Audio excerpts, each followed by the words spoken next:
اینجا یلاق زیبای چهارمحل، ارتفاع 2400 متر از سطح دریا. چهارمحل از توابع برسر استان گیلان. اینجا یلاق دومشونه. هیچ کس تازه توی فروردین ماه، توی 12 فروردین ماه 1404 هیچ کی اینجا سکونت نمیکنه. اینجا الان خالی از سکن است. فکر میکنم از اردیبهشت ماه اینا برای داماشون رو انتقال بدن به اینجا.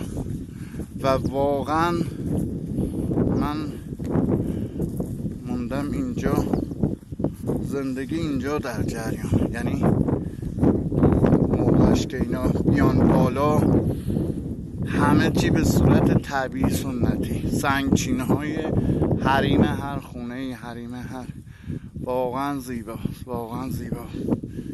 ایران زیبا. ارتفاع 2400 متر از سطح دریا. هرچی بیشتر میرید توی علاقه‌شان زیباتر میشه. اون جلوها یکم توسط مردم خراب شده، تخریب شده، ولی داخل میری خیلی قشنگتر، زیباتر. فکر میکنم از اردیبهشت ما اینجا دیگه زندگی در جریان. تقریبا دام و عشایر بیان بالا دیگه. خیلی زیباست آقا. مثلا اون دوتا بنده خدا دیشب اینجا خوابیدن، ما هم الان اومدیم یه سر از نزدیک این زیبایی دیدیم. بیایید ببینید آقا، از تجملات به دور شید.